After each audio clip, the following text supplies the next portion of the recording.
Jaya, your one and only trusted site locator. So bali nandito po ako ngayon sa isang property na for vlog namin to. So para po sa kaalaman ng aking mga buyer na nagtitiwala sa akin at sa mga gusto pang bumili kung ano yung proseso na ginagawa ng Team Jaya. So bali kami po, pag meron pong in-offer sa akin ang may-ari na property, tinitingnan ko po muna yung kanilang mga documents. So nagpapa-certified muna po ako to verify the register of deeds kung okay ba yung kanilang hawak na titulo o baka mamaya may annotation na. So pagkatapos po nun, pag lumabas na yung certified, tulad po ngayon, lumabas na yung certified nito. Although ito ay na-vlog ko na pero hindi ko pa po nire-release kasi mahirap po na mag-vlog ka ng property na hindi mo pa na-check ang dokumento. So ngayon, nung nakausap ko si seller, nakita ko lahat ng documents niya, na-verify ko sa register of deeds, bali 3 yung title niya. So pareha siya na merong 3 hectares. So ayaw ko naman po na makabenta pa ng isang property dahil sa dami nga po na property ng may-ari is magkamali o magkapalit. So ang ginagawa ko po is pinapasukat ko po muna para po ma-check namin na yung mabibili in case ng aming buyer ay ayos. So kung ano yung titulo na ibibigay namin sa kanya, yun din yung lupa na mamapasa kanya. Kasi ang best teacher ko sa larangang to ay ang aking experience. Kung makikita nyo po, bali nag-prepare kami ng plug kasi once po na ma-check na, may kasama na rin po akong geodetic engineer. Ang ginawa ko po is nagpunta po kami sa barangay para po ipaabisa na magpapasukat po ang Team Jaya. Para po yung mga kalenderos namin, aware sila dun sa mga magiging muhon o kung makakadala kami o madadalhan kami. Then kasama po namin dito yung katiwala, kasama na po yung geodetic na iikot na po nila para i-check po yung mga muhon.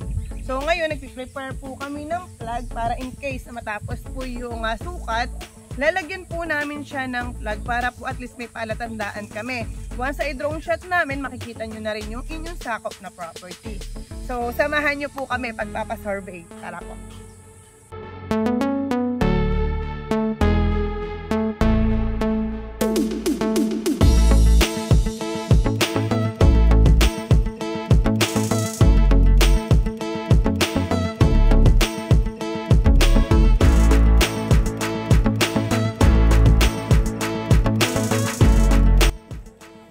So, bali, papasyata naman namin yung pinakang right of way.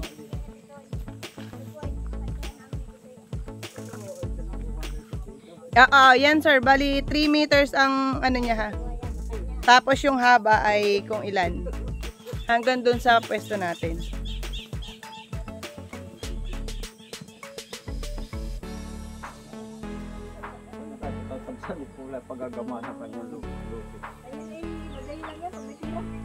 Yan, hanggang dyan lang, sir.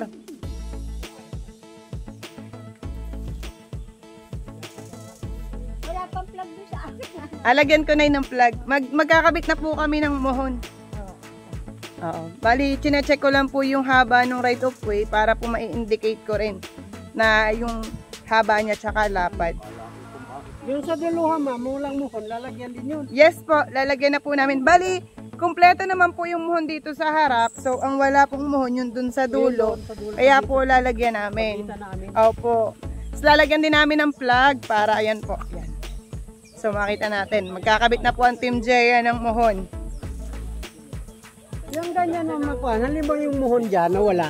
Opo. Yung kanila, matitrace yun, sir. matitrace nga. Ibig ko sabihin, kapag linagyan ko ng tansi, katapat din doon. Aha, tapatan po yun. Kung ano po yung muhon na ikakabit namin, tapos yung muhon dun, yun po ay lilitingan ng tamsi, kailangan po ay tuwid. Tuwid, oo. Opo. And magapala ng kuhan, hindi pumasok, ibig sabihin, ginalaw talaga yung kuhan, muhon. Opo. Yun po, sir, pag ginalawang muhon, tutunog po yung RTK namin, yung hawak ni engineer, tutunog po yun kung tama o mali. Alam po yun nun. So, kung magpapasukat po kayo para po malocate, mag-inquire lang po kayo dun sa office namin. Dalhin nyo lang po lahat ng dokumento. Yung kuhan, ano, yung Opo. yung... So, bali, ito yung harap natin. Harap po ng property. Yan, makikita nyo po. Halos flatland po siya. Kaya napakaswerte po ng makakabili nito. So, mayroon po siya na pathway. So, bali, ayan po. Ayan. Kinabitan na nila dito ng muhon. Ayan. May plug na. So, ang kaugnay po niya is doon. Nakadiretso. So, meron po tayo dyan sapa. Sakop po natin itong sapa. Ayan. So, pupuntahan ko sila. Makikita nyo naman po yung itsura no, lupa dito. Dun sa mismo sukat nila. Para at least, daming nyog. Swerte naman, flatland po talaga ito. Swerte ng makakabili. So, para at least po, aware po kayo sa ginagawa namin na transaction. Hindi po kasi ako basta si benta. Tulad nga po ng sabi ko, naging guro ko po ay ang experience ko. Nilalagay ko po ang sarili ko na ako po mismo yung buyer. Ayoko po na may mangyari na may makakabili po na mali yung lupa na nabili nila. Siyempre po pinaghirapan po nila yung pera na yun. Kaya po, based on my experience, ayoko po na maranasan po ulit yung mga ganung bagay. Kahit sabihin nyo nito, titulado siya, titulado ito, titulado. Walang problema dahil sa titulo. Walang problema. Ang problema, sabihin, kung may nagalaw diyang muhon, doon nalilito ang surveyor. Kaya binabasa, tinitimbang kung alin yung magkakamping. Siyempre, sa 5 mong makita, 3 magkakamping. Hindi, sabi nila kapag kuhan, kahit linipat ang muhon, once na pinakuhan mo, Natunog po. kung saan nakalagay. Example niyan tayo. Hindi po ako. Ako'y nasunod lang din dito. Tulad yan tayo, yung binabasihan yung muhon, nandun. Asbuk ang uso ni Pula. Kung may problema ho dito, Ang laki ng kuhan, Oo. pasukin ko sa kanya. sabihin nyo, kasabay sila. Kung kami mali, babalik kami. Survey namin panibago. Oo. Kaya kausapin ko si Pula. Kasi ito nga, pumasok siya sa amin na halos sa 1 meter. Eh ngayon, meron papasukin ko sa kanya, halos 2 metro. Ano? Kahit yung binakurang ko yung sa kambing, hindi ko na sinagad. Ang RTK po kasi, hindi yan basta nagsisinungaling. Yan ay natunog po. Kasi ang muhon na yan noon, sinaunang panahon pa, siguro. Baka po yung batak-batak, sipat-sipat. Ganon, yung sipat nga. Yung muhon Hindi dito, ba accurate yun? Yung sipat-sipat? accurate din nyo. Accurate naman. Ganon. May muno kayo doon na. Oo. Maglalagay kami ng sarili namin muno dito. Oo. Yun Ibig yung sabihin, matapat. papatayin yung muhon ng lunga.